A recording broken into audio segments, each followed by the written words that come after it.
2023 after the Hindenburg allegations. Information that have been provided to us. Kenya has also cancelled airport and power purchase deals that are said to be worth $2.5 billion with the Adani Group. The information that have been provided to us by partner nations. I have directed agencies within the Ministry of Transport and the Ministry of Energy and Petroleum to immediately cancel the ongoing procurement process for JKI expansion public-private partnership transaction, as well as the recently concluded Ketrago transmission in public and immediately commence the process of onboarding alternative partners, because these are important projects. One of the crown jewels of the group, Adani Ports, along with two other companies, Adani Green Energy and Adani Electricity, have seen their ratings outlook cut to negative. Ratings agency S&P says the US indictment could affect investor confidence in Adani Group entities, thereby potentially impairing their funding access and increasing their funding costs. The report adds that their cash flows could be materially affected, their funding costs could rise significantly, it could also result in non-renewal of facilities or significantly higher interest rates.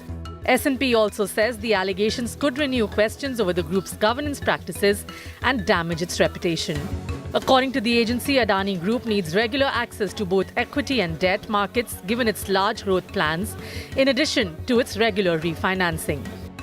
The impact on the stock markets was immediate on Thursday, with investors in Adani stock losing 2.28 lakh crore rupees, though several companies saw buying today. The bond markets also reflected the bearish sentiment, with prices across Adani Group companies falling sharply. The Adani companies have long-established infrastructure assets with strong fundamentals and cash flows. It says the firms currently have sufficient cash flows, adequate liquidity, and face no significant refinancing needs. As of 31st March 2024, the Adani Group had 2.41 lakh crore rupees in total debt. Of this, a little over 88,000 crore is from Indian lenders. Around 26% of the debt is from overseas lenders, while around 70,000 crore has been raised through global and domestic bonds. The Adani Group also had a cash balance of 59,791 crore rupees as on 31st March, enough for 30 months of debt payment. Meanwhile, according to Bloomberg, SEBI is looking into whether Adani Green Energy failed to properly disclose the US Justice Department's investigation into bribery allegations. The report says the fact-finding could last 2 weeks, following which SEBI will decide on a formal investigation. Bureau Report, Business Today. And I just want to reiterate those figures you just saw on your screen because they are hugely important to what could happen next with the Adani Group. The total debt of the Adani Group stood at 2.4 lakh crore rupees as of March 2024 against 2.23 lakh crore a year ago. 2 months after, remember, the Hindenburg report was published. That was in January 2023. Will fundraising be challenging for the Adani Group from here onwards becomes the big question. Now, Adani Group debt as of March 2024, 2.4 lakh crore. March 2023, like I said, 2.23 lakh crore, 2 months after the Hindenburg report. Now, let's talk about the fundraising challenges that face the Adani Group. It has already been forced to abandon a $600 million bond issue in the US in the wake of these bribery charges by the Department of Justice in the United States. It has similarly withdrawn from a 20,000 crore FPO. This was last year after the Hindenburg allegations in 2023. Global fundraising efforts will presumably take a hit in the wake of this entire saga. It already has, as a matter of fact. Top banks investors are likely to avoid exposure to the Adani Group because of the heat surrounding it, both from the Hindenburg report as well as the Department of Justice charges and the indictment. And fundraising in other countries could also now be difficult. Remember, contracts have been cancelled in Kenya, and there are noises being made in other countries as well. Now, the US indictment against Gautam Adani and his associates alleges that the use of secret nicknames to conceal dealings was part of the MO, the modus operandi. Adani, the central figure, was reportedly referred to as Mr. A, numero uno, or the big man. This was all in communications as part of evidence towards the indictment. Another key associate, who is also the CEO of Adani Power, Vineet S. Jain, was allegedly codenamed V, Snake, and numero uno -1.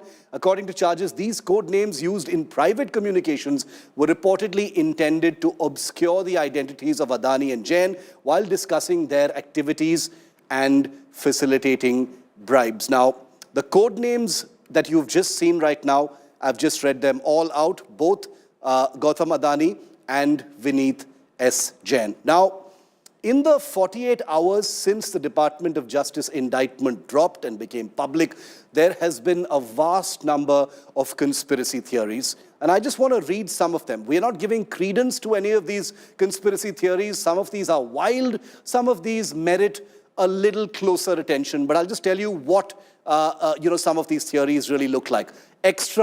US extraterritorial targeting.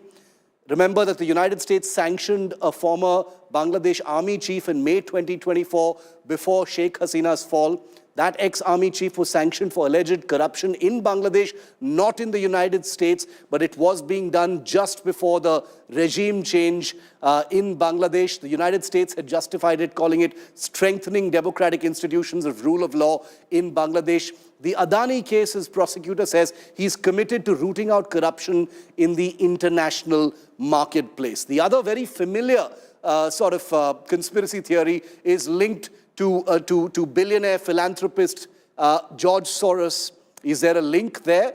This particular flowchart that you see on your screen right now has gone viral. It's doing the rounds, which shows Adani's prosecutor, Breon Peace, recommended as an attorney to the US courts by Chuck Schumer in 2021. Schumer became Senate Majority Leader in 2021, said to be close to George Soros, and his son Soros donated $16 million to Schumer's PAC. So all manner of conspiracy theories have been doing the rounds about why this has happened, why Gautam Adani has specifically been selected for this particular indictment. Some of these conspiracy theories are wild. Some of them merit much more serious attention, especially when they come from serious strategic affairs analysts and experts like Brahma Chelani, one of India's most renowned. And I want to show you what he publicly put out on his social media in the form of a post. He said, and I want to read out Brahma Chelani's post because this merits closer attention. He says, the US indictment of Adani for alleged bribery in India fits with a pattern of extraterritorial targeting of chosen entities or individuals. He takes the example that I just read out of Sheikh Hasina's fall in Bangladesh. The US imposed sanctions on an ex-army chief for alleged corruption in Bangladesh.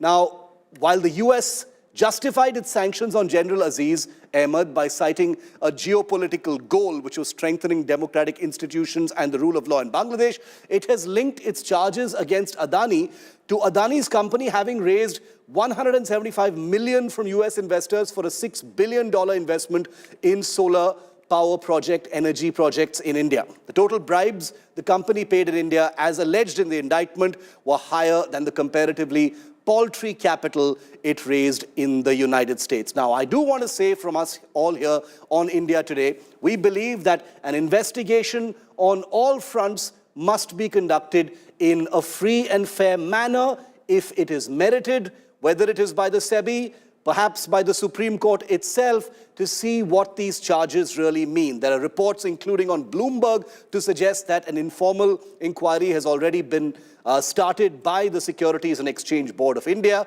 because no matter where things stand, if wrongdoing has happened at any level, especially bribery or corruption here in India, it must be investigated by Indian agencies. But let me bring in Brahma Chelani, strategic affairs expert and one of India's most respected, who put out this tweet today, which in my view deserves much greater attention than many of the other wild theories that have been doing the rounds. Mr. Chelani, welcome. Extraterritorial targeting of chosen entities or individuals. Why do you think that applies in this case, Mr. Chelani? Well, first, under what law has the US charged Adani and his associates? They have been charged under the US Foreign Corrupt Practices Act. It's a law with an extraterritorial dimension. There have been numerous cases over the years of how the US has specifically targeted foreign companies and foreign industrialists or foreign officials under the Foreign Corrupt Practices Act. Yeah. Just last night, the President-elect Donald Trump, on his social media platform, referred to how the US justice system has been weaponized. The US justice system has been weaponized not just against political opponents like Trump, but also against hostile regimes that the US sees as hostile to US interests, or by targeting specific entities or individuals. The US in the past has sought to bring pressure to bear, even on allies and partner countries. So there's a long history. There's so much in American academic literature. But how the US has used its extraterritorial authority, its claimed authority to extraterritorially target and to punish individuals and entities for these geopolitical objectives. And this is not the first time that such a politically driven indictment has been issued against an Indian individual. Just recently, we had the case in the Panun case, where while an Indian investigation team was in Washington, the US unveiled an indictment against a former RAW officer. They didn't take India into confidence. In fact, the Indian team that was visiting Washington was taken by complete surprise. They had gone to Washington to share information, to share what they have found in their own probe. And they were surprised by Washington pressing charges against this ex-RAW officer. So there's a history to it. And in fact, the more fundamental thing is this, that this alleged bribery took place on Indian soil. The acts were committed on Indian soil. And the US and India are close partners. Shouldn't the US have taken the Indian government into confidence, sought the Indian government's cooperation, or sought the cooperation of the Indian legal system? Now, if the US investors were affected, which is the link in the indictment, that the US investors were affected by this alleged bribery, then the proper recourse is to move the Indian justice system. The Indian legal system is very independent. But nothing of this kind have happened. In fact, or take other cases that have happened recently. For example, how the US involvement in the regime change in Bangladesh took India by complete surprise. Right now, as close strategic partners, the US and India should be working closely together.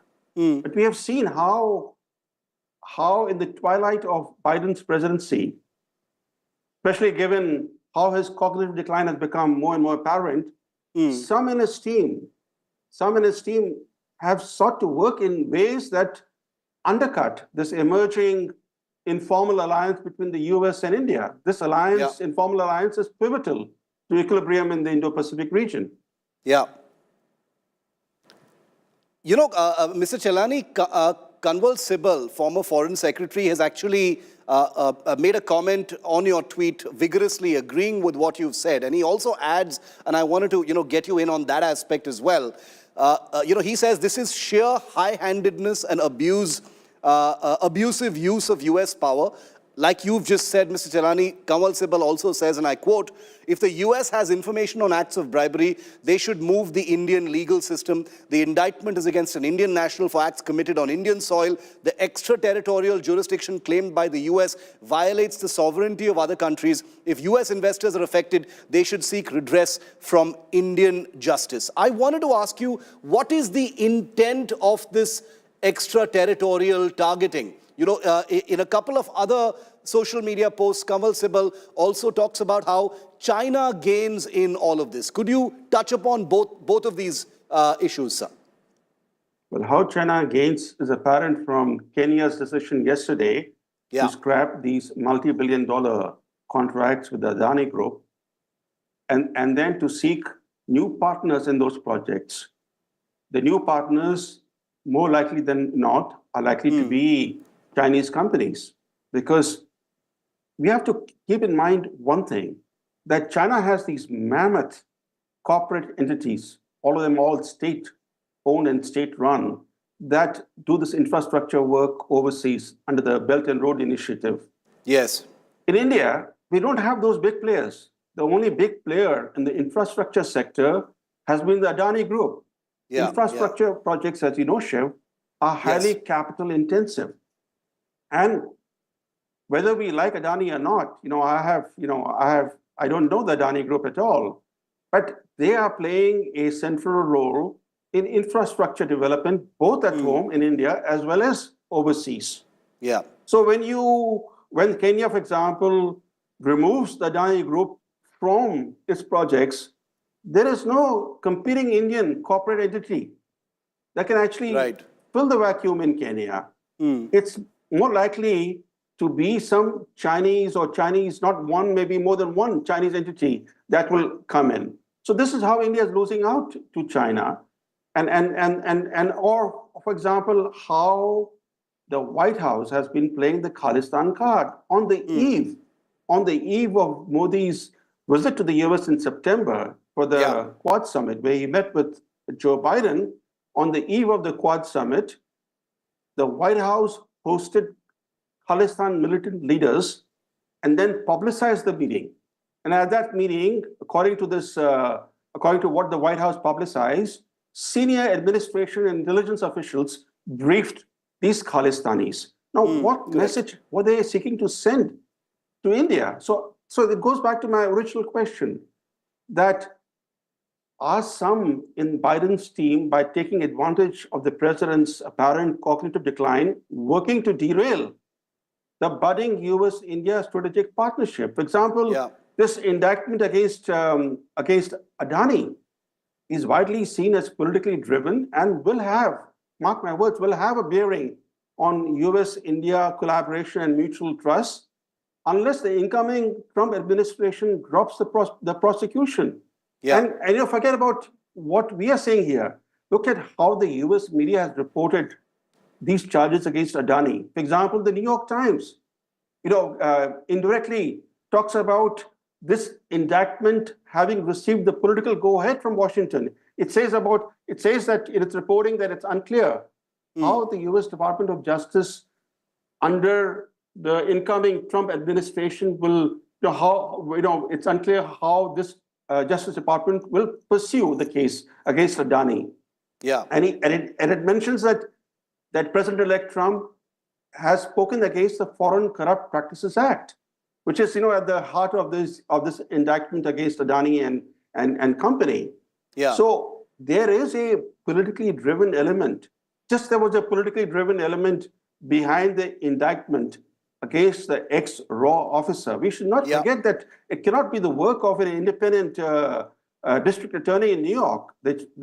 After all, in the Adani case, the FBI was involved. They were the ones who initiated the entire investigation inquiry. Intelligence agencies probably were involved. So for a district attorney in New York to press the charges against Adani and company, he must have received the political go-ahead. And the future of this case, again, rests politically on what the new administration in Washington decides to do with respect to this case. My final question to you, and to also quickly say that, while we talk about what the intent and the motives may be, whether China gains, the deep state, a lame duck, outgoing administration in Washington, D.C., the allegations, the charges, the indictments are very serious and will, presumably be pursued here by the Indian judicial system. As we always say here on India Today, any allegations of corruption need to be investigated thoroughly in a free and fair manner. But my final question to you, Mr. Chelani, is taking off from your last point, there is an incoming administration in Washington. Do you see anything changing with Trump coming in? Because people have raised their eyebrows over the fact that, an administration in transition, an outgoing administration, has taken these big belligerent steps, which one normally doesn't see. This is a handover process going on right now. We've seen clearance for long-range weapons in Ukraine, this indictment of Adani, which is, no small action from the United States. How do you see all of that? Is this the deep state or whatever else you would like to call it, trying to get as much possible done in the time left to it before Trump comes in? Well, you raise a fundamental question before I answer that. Whatever the charges against Adani Group are, they clearly need to be investigated. And if they're true, then the guilty should be punished. Yeah. Nobody is seeking to whitewash the alleged bribery, but the bribery occurred on Indian soil.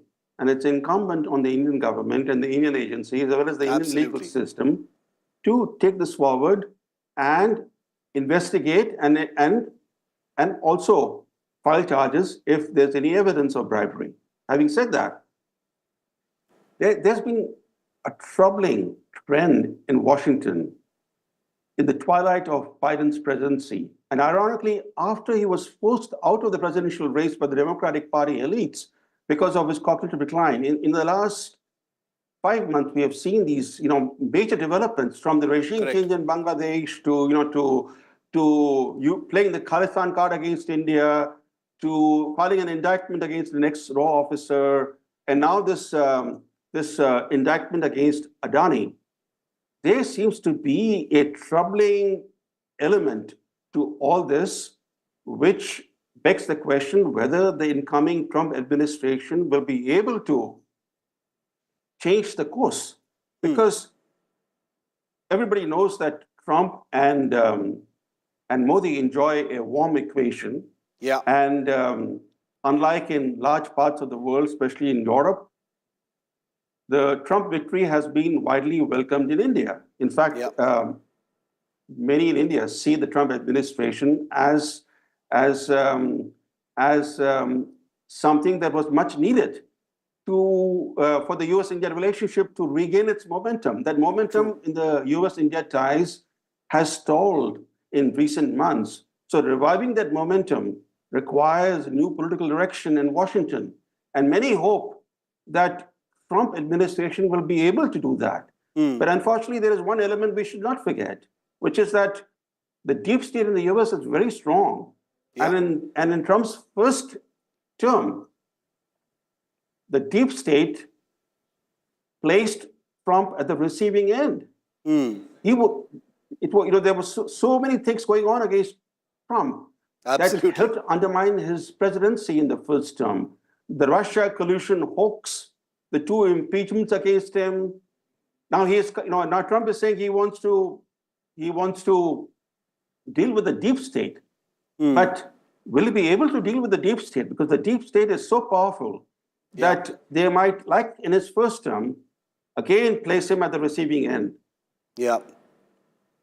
No, I'm glad you mentioned that, Mr. Chelani, as a final point, because, a lot of people watching this unfolding story are wondering whether, Trump getting into the Oval Office is going to be some kind of a quick fix solution to all of these diplomatic irritants between India and the United States. Nothing is ever going to be that simple. We'll have to wait and watch and see how things actually unfold and play out. But thank you, as always, for helping us navigate a complicated and shape-shifting story, the newest between India and the United States. Brahma Chelani, thank you very much for speaking to us here on 5 Live. Now, the political war of words. Now, we've talked about the finances, the impact, what next for the Adani Group, and now we've also shown you the conspiracy theories. But let's never remember that the most audible, most visible aspect of this is going to be next week in Parliament, where a political war of words is escalating non-stop over the indictment of Gautam Adani.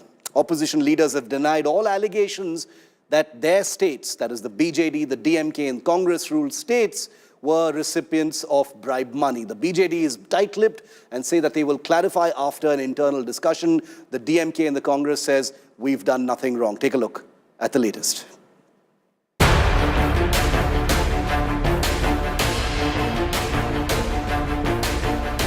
The indictment of billionaire Gautam Adani by a US court has created ripples in India.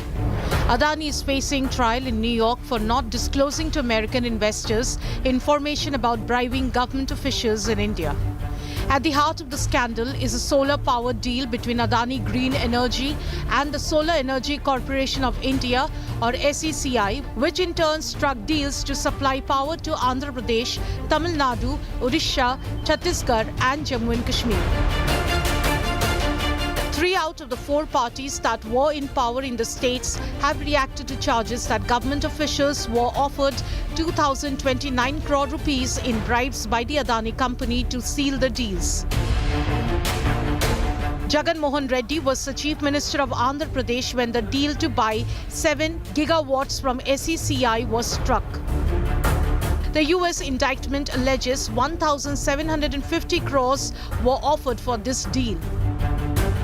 The YSRCP has claimed there was no direct involvement with the Adani Group and clarified the agreement was between the state power distribution firm and the central government's SECI.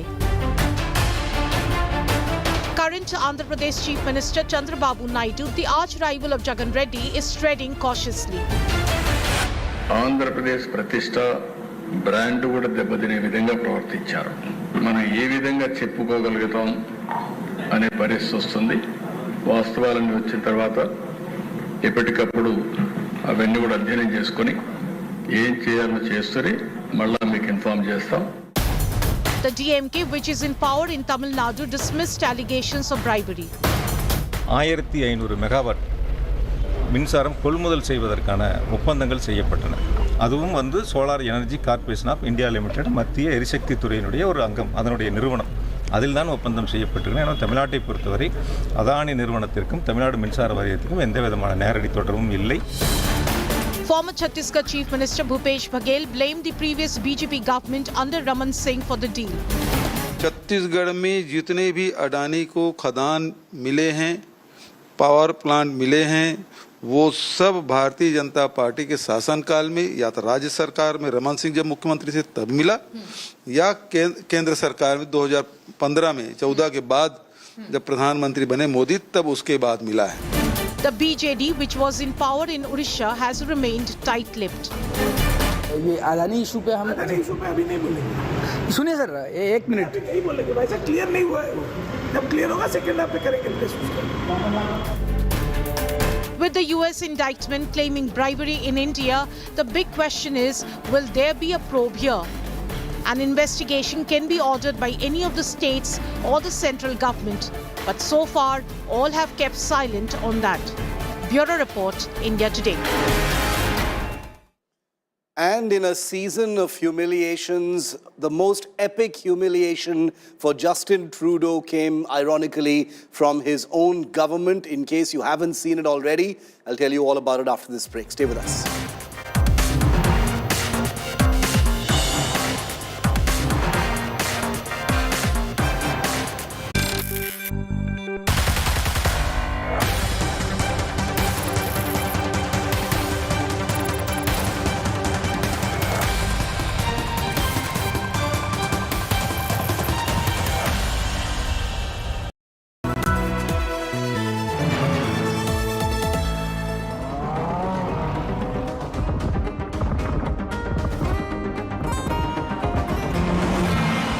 जमाने से हटकर बेबाक है मेरा signature finest cardamom seeds, a premium product from Dilbar Group. Motorola Razr 50 Ultra comes with Google Gemini. Hey Google, how do I do a wing liner?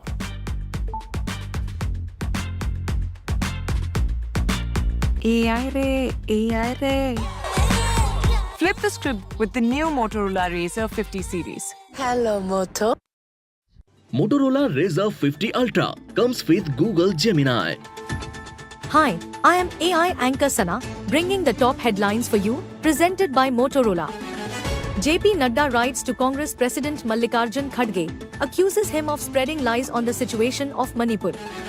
Encounter breaks out between security personnel and Naxalites in Chhattisgarh's Sukma, 10 Naxalites killed.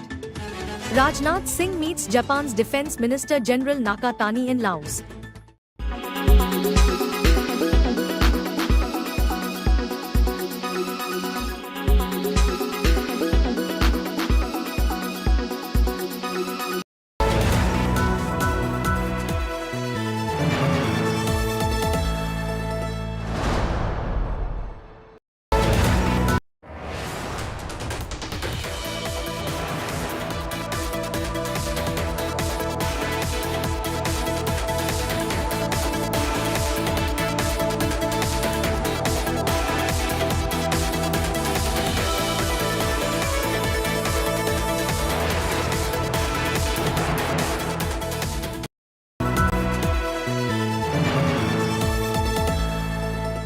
From the man holding the Mumbai fort उन्होंने मुख्यमंत्री बनने के लिए वाला सब ठाकरे जी के विचार को छोड़ दिया to his angriest challenger. मेरे पिताजी का फोटो आप क्यों इस्तेमाल कर रहे हो? डकैत कोई बोल नहीं सकता कि मैं असली मालिक हूँ। From the two big deputy defenders. ये तो भारत का इतिहास है। जब भी भारत जातियों में बटा है, तब भारत गुलामी में गया है। सबका साथ सबका विकास है, सबका साथ यानी सब भारतीयों का साथ।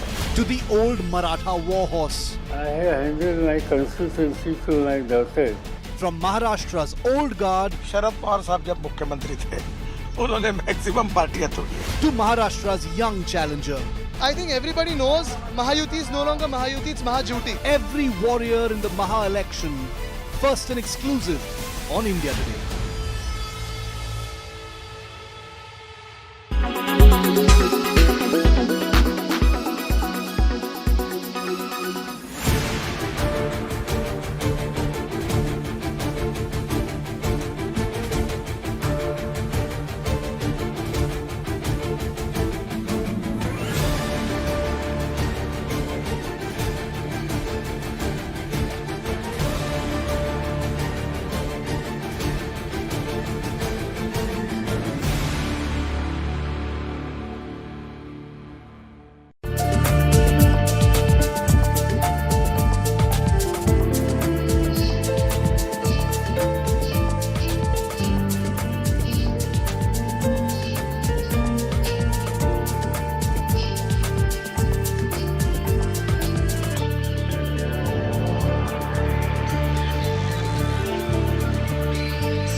Make your media plan smarter with India Today Live TV on your connected devices. Amplify your brand with 100 million smart internet viewers. To advertise, mail us at sales@aajtak.com.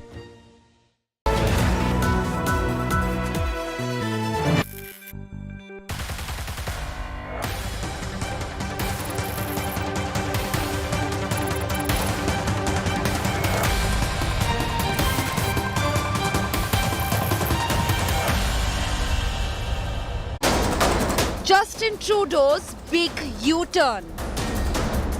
Canada backtracks on charges against India. Confesses no proof of India link to crimes. Trudeau's biggest humiliation. India-Canada showdown. Oh, poor Justin Trudeau. It seems the plot of his year-long grand espionage thriller has been unceremoniously cancelled even before the second act and the climax. Justin Trudeau strode onto the world stage a few months ago, chest puffed out, hinting at shadowy Indian involvement in the killing of ISI-backed Khalistani terrorist Hardeep Singh Nijjar in some hellhole in Canada. A Khalistani separatist and terrorist and part-time Canadian citizen extraordinaire. It was going to be Trudeau's big moment, Canada's own James Bond uncovering dastardly foreign plots on his sovereign soil. Alas now, Trudeau's own security National Security Intelligence Agency has just hit him with the most unforgivable twist of all, a big, gaping plot hole.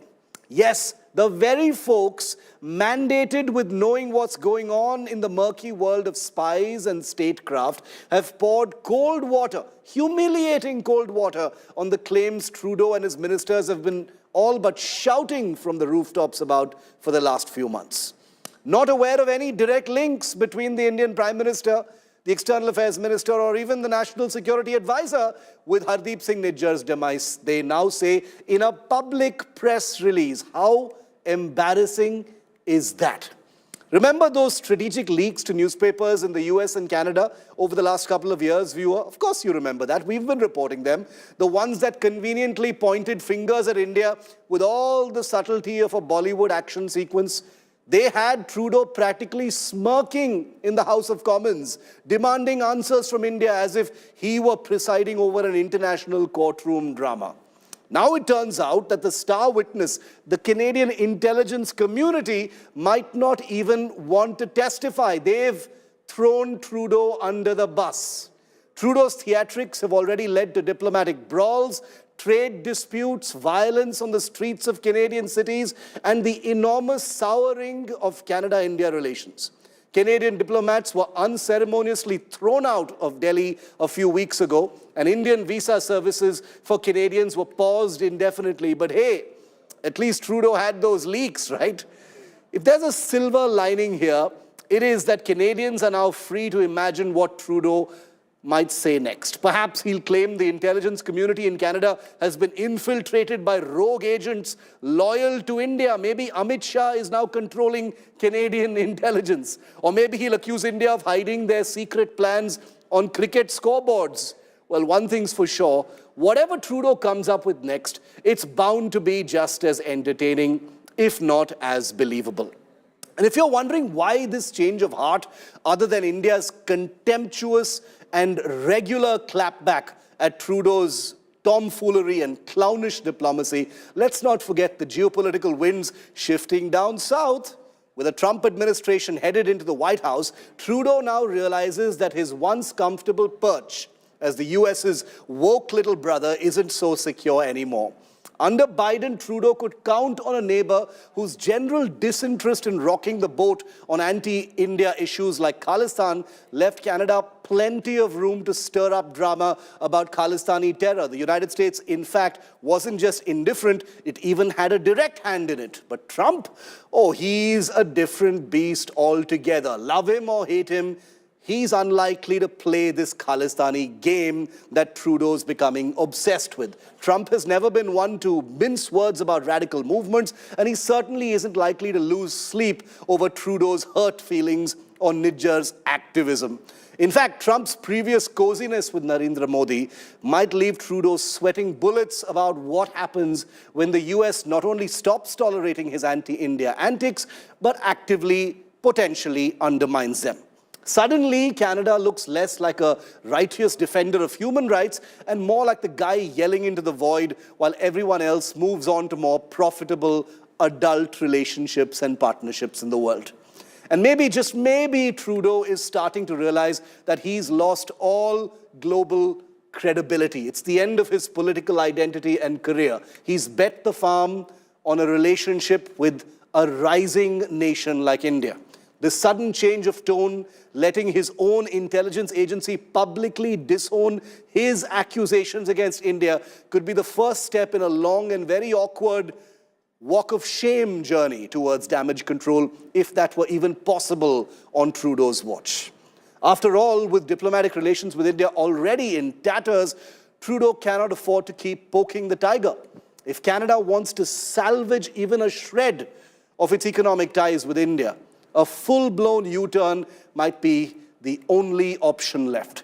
So is this Trudeau's quiet attempt to ease off the gas? Perhaps after months of chest thumping, Trudeau might be testing out a softer approach. We didn't say Modi, we didn't say Doval, we didn't say Jaishankar. It was just the media that did it. We don't know anyone who leaked it. Here he is hoping that everyone, including Modi himself, simply forgets his earlier stupidity and bravado. The trouble is, damage control often requires humility. And if there's one thing that Trudeau has struggled with, it's admitting when he's wrong.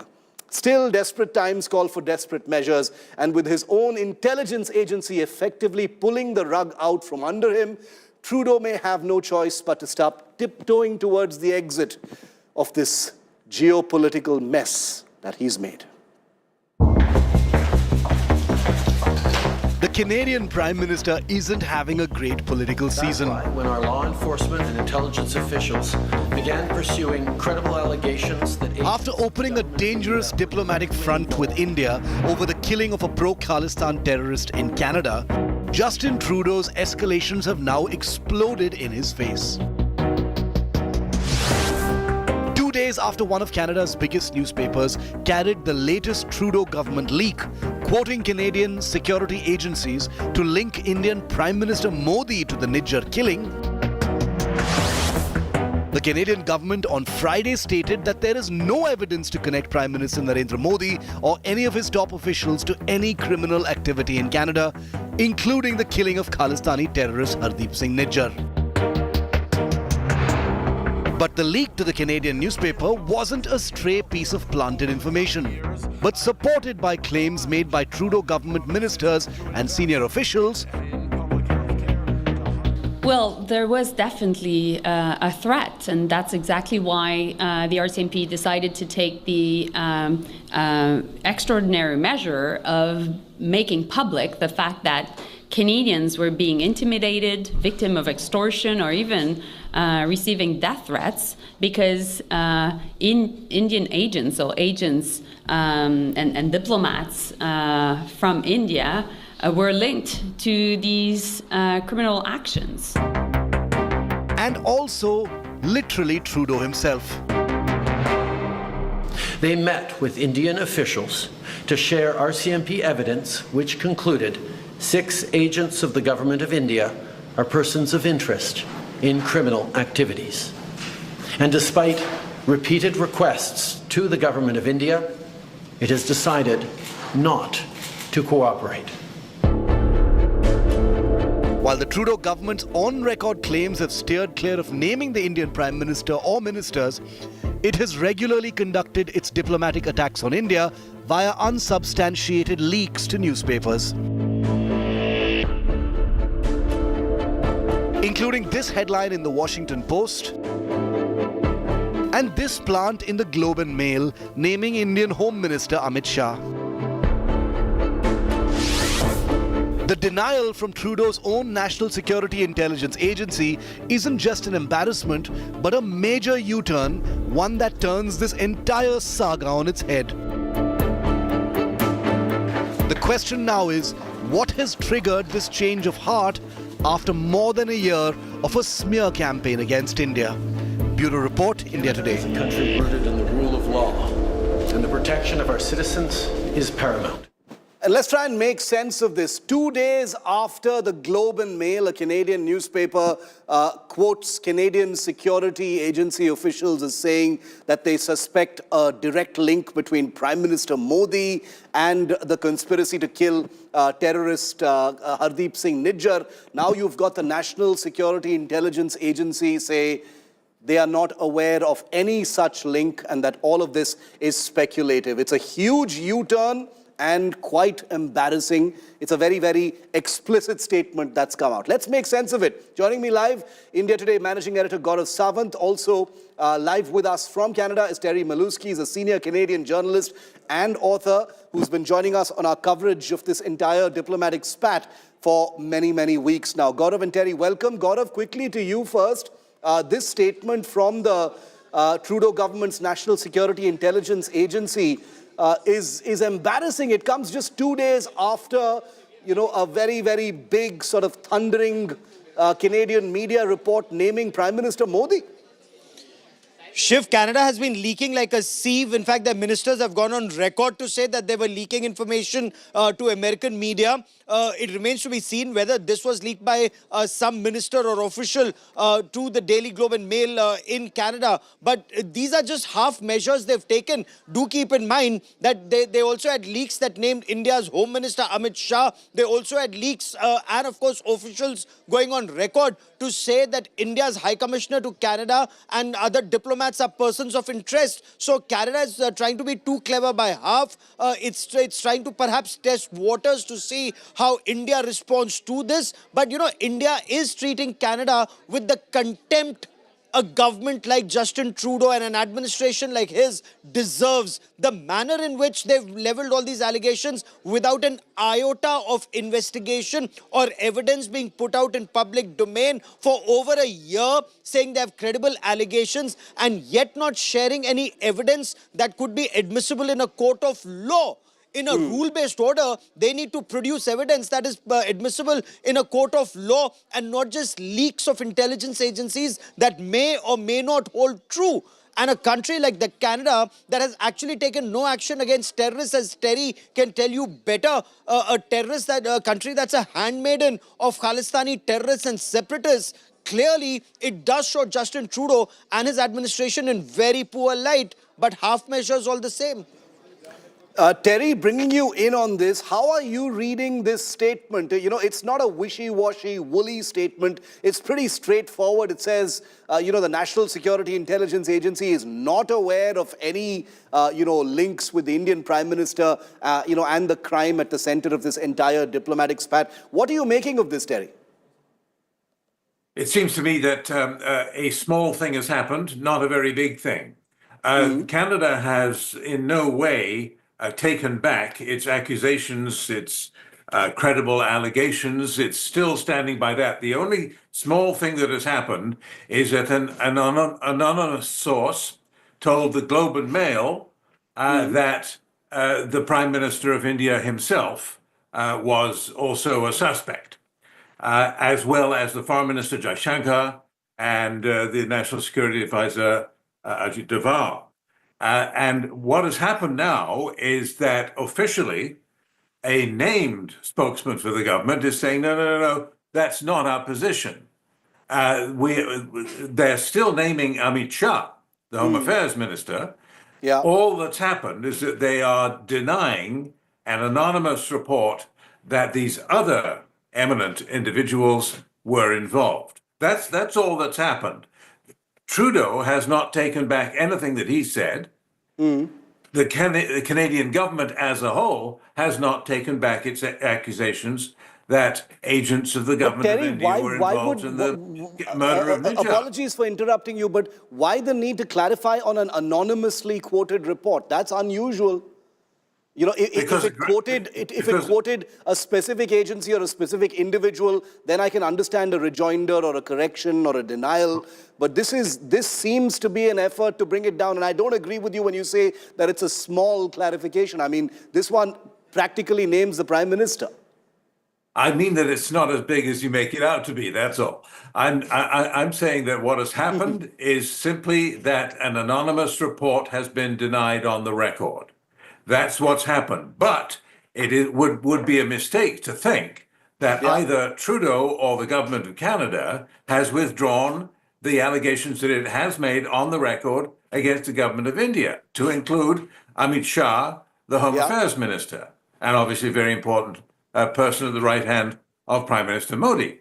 But the naming of Modi and Jaishankar and Doval, that was a step too far. That was incorrect. And they're correcting it.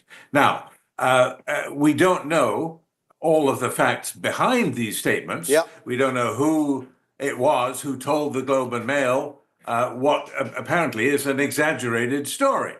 But I think that it would be a mistake for Indians to take it that the whole thing's fallen apart now, that Trudeau's withdrawn his allegations. He definitely has not. Okay. Terry Maluski, thanks very much. Interesting perspective. You're saying it's not such a big deal. We, of course, disagree, but it's good to have that perspective there from Canada. Thanks, as always, for being with us, Terry, with that interesting take. He says that it's not such a big deal, and this doesn't mean that Trudeau has backed off from the core of his allegations. We'll keep a very close track of that. Now, on the other side of this very short break, it's a wrap on 5 Live, 6 p.m. Prime with Akshita is next. We're going to zoom in on one aspect of the entire Adani scandal, the bribery scandal from the indictment, and that is to alleged bribes paid in Andhra Pradesh. Jagan Mohan Reddy, Chandrababu Naidu, their parties are all involved in their own little micro firestorm over the millions allegedly paid in that state. What's the reality? Akshita breaks it down next.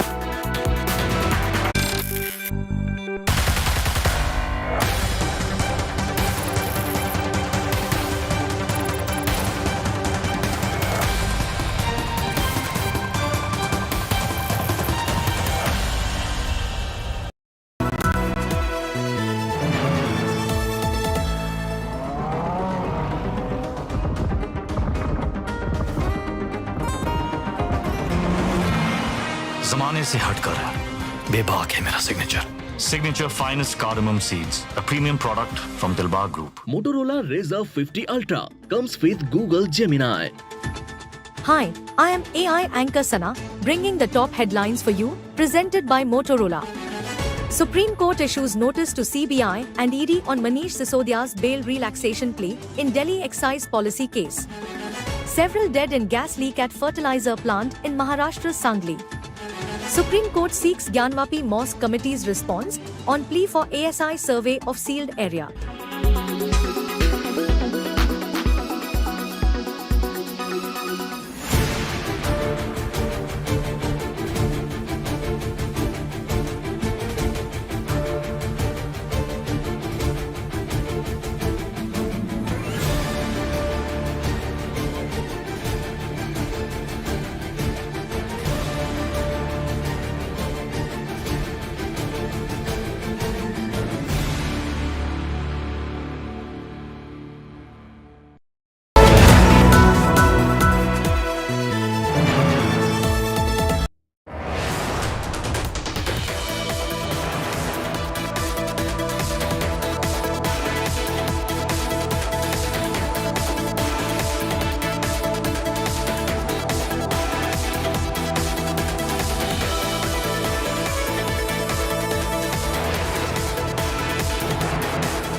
Sir आपका बहुत बहुत स्वागत है। Sir सबसे पहले तो राहुल गांधी के पूरे स्टेटमेंट पर मैं आपका एक जवाब चाहूंगी कि राहुल गांधी ने जेपीसी की डिमांड कर दी है और उन्होंने कहा है कि प्राइम मिनिस्टर नरेंद्र मोदी अडानी के ग्रुप को प्रोटेक्ट करते आए हैं, उस पर आपका जवाब चाहिए। ये बिल्कुल सही बात है। राहुल गांधी जी जो वक्तव्य दिए हैं कि अडानी को मोदी जी प्रोटेक्ट करते हैं, ये बिल्कुल सही बात है। और ये बात भी, इस बात का भी मैं समर्थन करता हूं कि पूरे प्रकरण की जेपीसी के द्वारा जांच होनी चाहिए, इस बात की समर्थन करता हूं मैं। जहां तक के संबित पात्रा जो आरोप लगाए हैं वो बेबुनियाद है, मनगढ़ंत है। छत्तीसगढ़ में जितने भी अडानी को खदान मिले हैं, पावर प्लांट मिले हैं, वो सब भारतीय जनता पार्टी के शासनकाल में या तो राज्य सरकार में रमन सिंह जब मुख्यमंत्री थे तब मिला, या केंद्र सरकार में 2015 में 14 के बाद जब प्रधानमंत्री बने मोदी तब उसके बाद मिला है। जिसके बारे में सीधी बात है कि एसीसीएल के जो खदाने हैं उसको भारत सरकार ने अडानी के लाट किया है। महाजन को देवेंद्र फडणवीस मुख्यमंत्री थे तब एमडीओ हुआ। अडानी को छत्तीसगढ़ में छत्तीसगढ़ पावर लिमिटेड के साथ जो एमडीओ हुआ है वो रमन सिंह के समय हुआ है।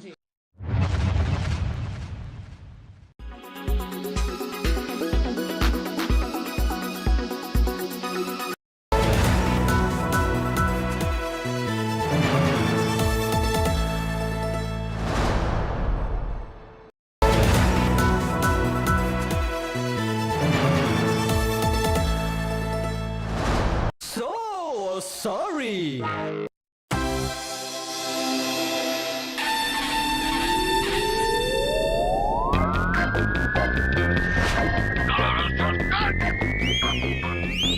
फटाफट फटाफट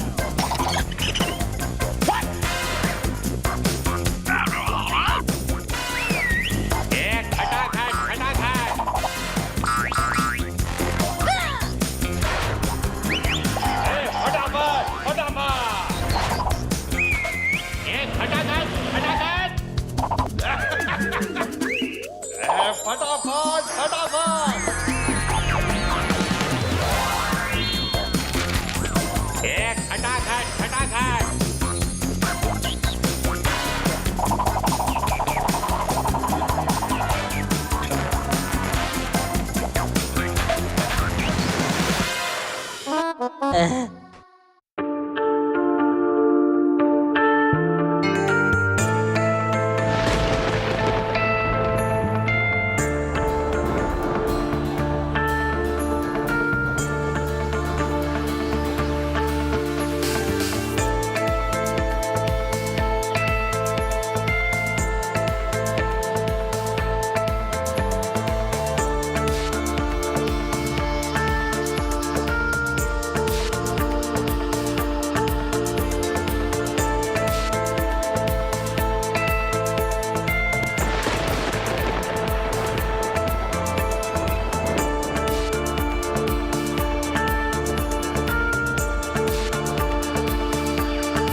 Co-powered by Somani Tiles, जमीन से जुड़े।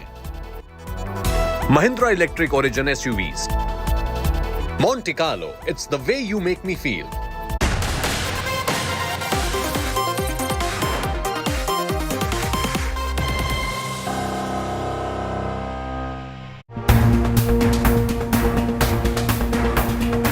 Adani indictment triggers political firestorm.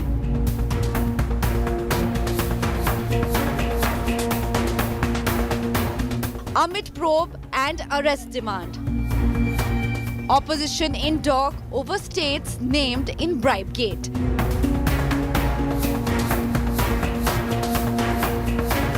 DMK YSRCP firefight charges. Andhra Chief Minister